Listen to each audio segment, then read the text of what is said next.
What's going on, guys? It's Justin from Push and Profit. Hope you're having a beautiful day today. Now in this video, I want to talk about how I incorporated my minimalist lifestyle into my trading strategy and provide a synopsis on why I use this approach for trading and how I think it could be beneficial for you. Now, in my personal life, I've always identified myself as a minimalist as I enjoy the simplicity and clarity that comes with that lifestyle. For example, you guys may notice that I pretty much always wear a plain black t-shirt or maybe a black shirt with a small little emblem like this one. Now, it's not that I don't own a lot of t-shirts, but instead I choose to own a multitude of the same t-shirts because I enjoy having to deal with less decisions in my life because, I just like the efficiency. For example, there have been studies that indicate that the average person will spend an average of 4 months of their entire life just deciding on what to wear. So of course, being a minimalist, I get to reap the benefits of gaining more time to myself. Now,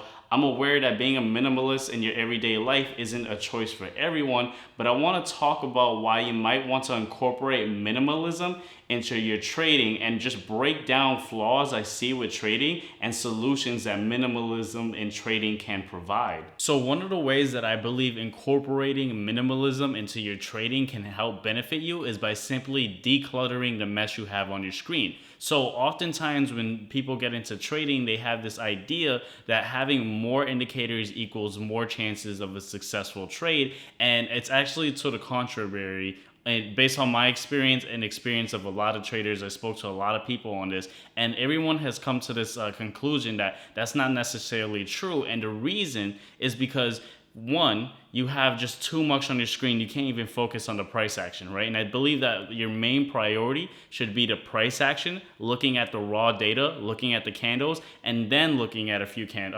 indicators, right? Next, besides cluttering your whole screen, next problem is that you might have indicators that have conflicting views or opposing views, where one indicator is saying this is a good time to enter and the other one saying it's not that great, it's not a good opportunity. So that's another thing. You might have too many conflicting views, and it might get you missing a opportunity that might have been a great opportunity, right? And then thirdly, and I've been a victim of all this, right? But thirdly is by having too many indicators that are clouding up your judgment, right? And so what I mean by this is you might get into a trade because one indicator says it's a good time to get in, and this trade starts going down, right? And instead of cutting your losses like you should, you end up holding because you're like, okay, well, this other indicator is saying, okay, it went down a little, but now it's a good time to enter, right? So you don't sell. So now you're holding your bag holding, and it starts going even lower. And again, instead of cutting your losses, you might see another indicator is like, okay, these two indicators didn't work, but the third one is going to work. And it's showing, it clouds up your judgment, right? And so essentially, you just can't make the best decisions, and it ruins a lot of opportunities. Versus when you keep things very simple, if a trade does not work based on your technical analysis, when you're using price action and your indicators, if it doesn't work, just get out. Right? Because oftentimes you might just see it not working and then say, okay, well, I'm just going to look at this indicator now. And it makes you hold a position and get deeper into a loss, which is why I believe, you should probably have around maybe 2 to 3 indicators on your screen maximum. Having 4, maybe you're kind of pushing it, but again, it's really up to you. This is just based off my experience and what I've heard from other traders, that just having too much, for those 3 main reasons, just isn't substantial for a long-term trading career.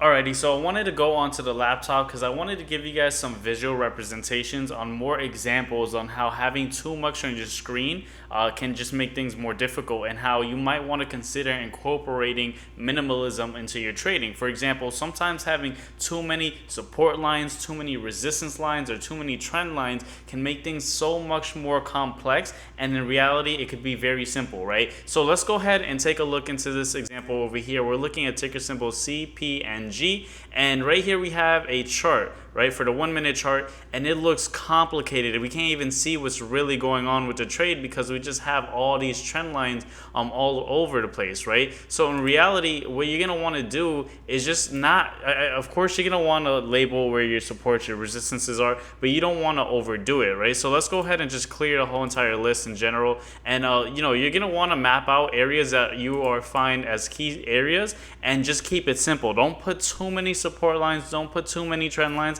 And if you do put too many supports and resistances, you're gonna want to clear your screen, right? Especially if you're doing intraday trades, right? For example, intraday trades are meant, for the single day. So a lot of times, all these support and resistance lines that you draw out, right? Let's say I draw another one over here. That's gonna be irrelevant tomorrow, right? Because in reality, the smaller the time frame, the less significant your support and resistances are gonna last. For example, if you're looking at a 4-hour chart, then of course that support and resistance level that you identify is gonna be much more stronger than something that you're doing on a 1-minute chart. So at the end of the day, if you're doing a intraday trade, you're gonna want to clear your chart up, because in reality, that's going to be irrelevant for tomorrow's intraday trades. So that's just another example that I wanted to show you guys. Now, the last thing I want to talk about is by really focusing on a few ticker symbols to trade, right? Now, I know a lot of people don't want to hear this, but it's something that I think can really help out a lot of traders. Really just reducing the amount of trades that you even look at, the amount of tickers that you look at, and really focusing in and channeling into a few stocks to trade, right? Or a few tickers, right? Now, what do I mean by this, right? So oftentimes when people get into the stock market, what happens is that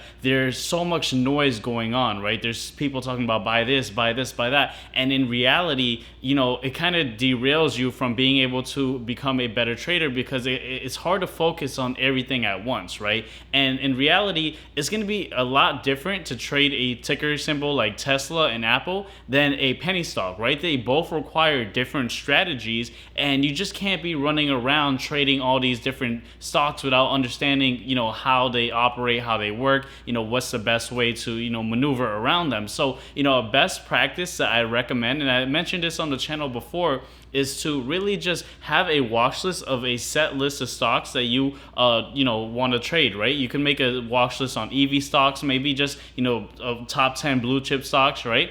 Or you can do something called, trading leverage ETFs, right? So what I mean by this is there's ETFs like QQQ, which focus on the index like the NASDAQ, right? And so what QQQ has, it has inverse ETFs where it has TQQQ and SQQQ. So when the NASDAQ goes up, TQQQ goes up. When the NASDAQ goes down, TQQQ or SQQQ goes up, right? And I know that might sound confusing. They're inverse ETFs.